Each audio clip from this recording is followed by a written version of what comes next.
In today's video, I'll reveal my top 3 favorite opening traps within the Rousseau Gambit. These traps are strategically placed throughout the game, offering you opportunities to outsmart your opponent and gain a significant advantage. So buckle up and get ready to outwit your adversaries with these cunning traps. A formidable and unpredictable strategy that leaves no one safe on the chessboard. If you're not intimidated yet, let's dive right into it. The exciting thing about the Rousseau Gambit is that it deviates from the most common opening sequences, such as e4 or d4. Instead, it takes your opponents by surprise with the move f5, reminiscent of the Vienna Gambit or the King's Gambit, but with a reverse color twist. Playing this gambit can be a thrilling experience, as there are traps for your opponent at every turn. But wait, there's more. I've got an intriguing chess puzzle waiting for all of you. Be sure to stick around until the end to enjoy the complete experience.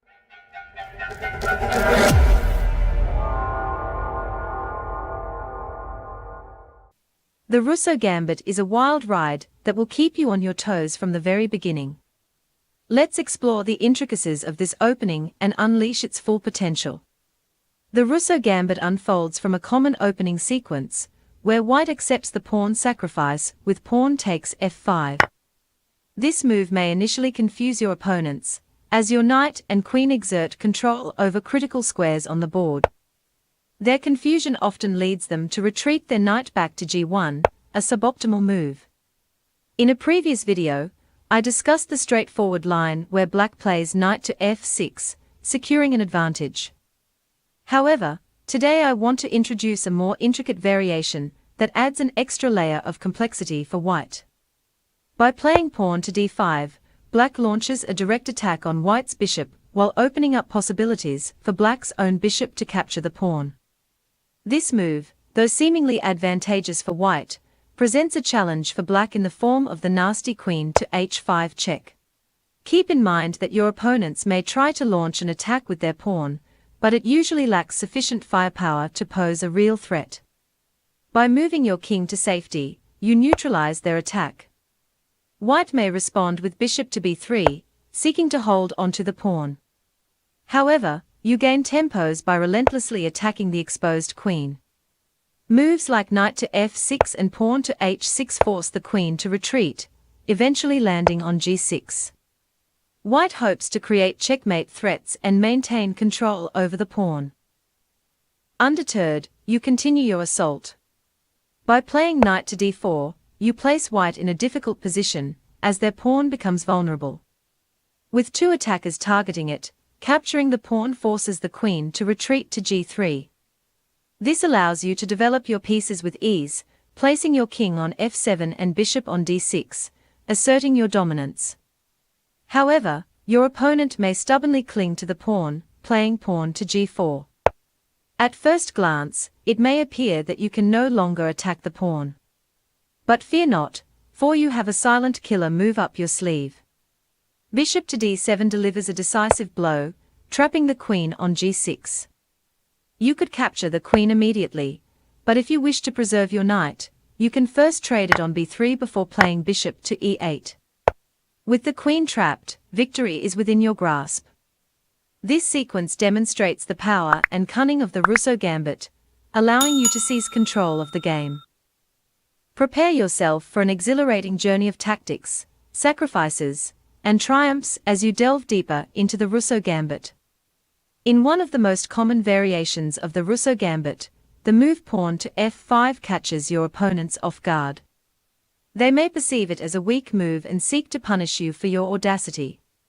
Little do they know that this move holds a remarkable secret, a promotion of the f5 pawn into a new queen that leads to a checkmate. Unbelievable, right? Let me guide you through the intricacies of this trap. The sequence begins with white playing pawn to d3 to defend the e4 pawn. Seizing the initiative, you boldly place your bishop on c5, assuming an active and forward position on the board. This provokes white to counterattack with knight to g5, aiming to exploit your early aggression with a potential bishop sacrifice on f7, or a fork on your queen and rook. However, you unveil your next move, pawn to f4, which not only defends the attacked knight, but also cuts off white's dark-squared bishop, preventing it from defending the knight on f4. Now, your queen swoops into action, attacking the knight on f4. White counters with knight to f7, launching an attack on your queen and rook simultaneously. Undeterred, you advance your queen to h4, establishing a checkmate threat on white's kingside. If your opponent is perceptive enough, they may attempt to defend against the looming checkmate. But fear not, for your attack intensifies. Your queen relentlessly presses forward, ready to infiltrate g2 to target the rook and the pawn on f2. With the support of your bishop, the attack becomes increasingly formidable. A common concern raised by viewers of my previous video on the Rousseau Gambit involved white playing pawn to g3, leaving them unsure about how to proceed with the attack. Fear not, for I shall shed light on this line as well. In response to pawn to g3, you boldly advance your queen, maintaining an aggressive posture and keeping the pressure on. From this position, your queen is poised to invade g2, attacking the rook and the f2 pawn. But wait, there's more. You unleash a key move, pawn to d5, sacrificing yet another pawn.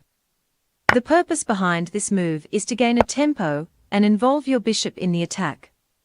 Your next move, bishop to g4, strikes at the heart of white's position, attacking the queen.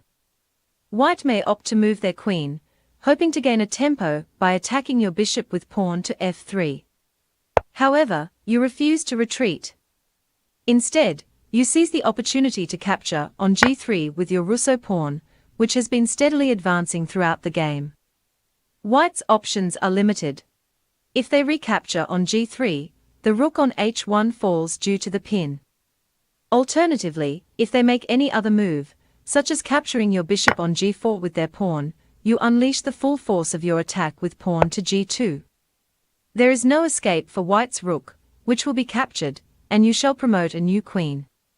Even if white tries to place their rook on g1, it is captured immediately, unable to halt the progression of your pawn. White is left stunned, defeated in a spectacular fashion. Witness the demise of white's plans to attack the weak f7 pawn.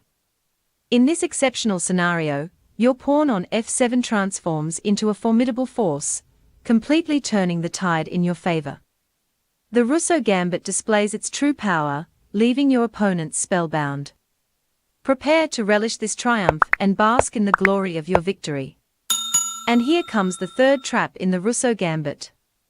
After you play pawn to f5, the appropriate move for white is pawn to d4, striking back in the center. Not many opponents will find this move, as it requires advanced knowledge.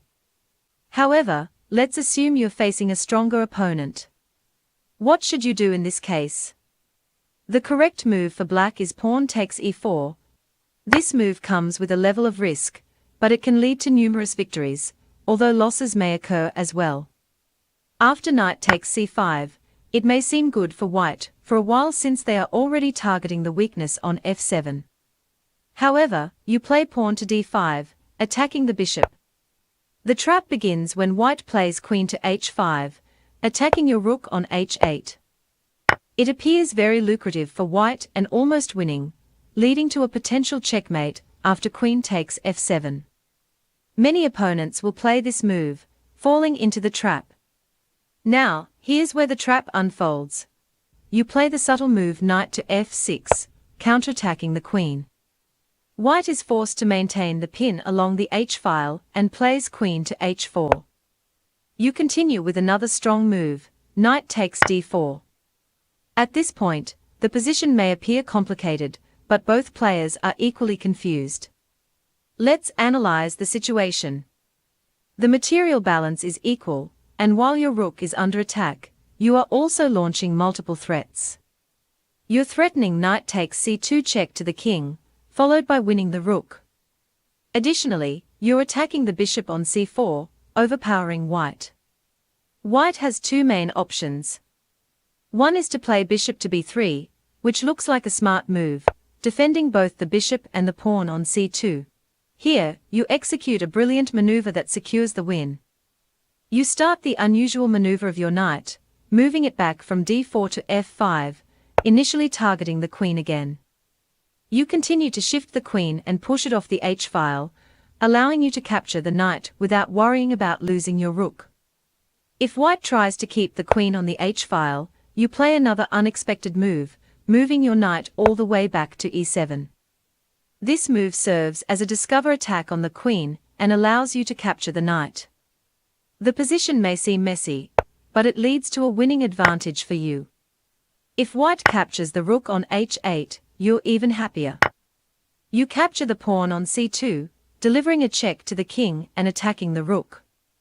You can then proceed to capture the bishop on b3, followed by capturing the rook on a1, leaving you with an extra piece and a winning position. If white plays king to d1, attacking your knight, you capture the bishop with check. After white recaptures the knight, you surprise them with a checkmate in one move, queen to d3, sealing the victory. Now, it's time for a puzzle. In the given position, it's white's turn, and you need to find the best move for white. Share your answers in the comments, and let's see how many of you can solve it correctly. Also, don't forget to like and subscribe to stay updated with future videos. Take a moment to check out the other videos appearing on your screen right now. Thank you for watching, and I look forward to seeing you in the next one. Take care and peace.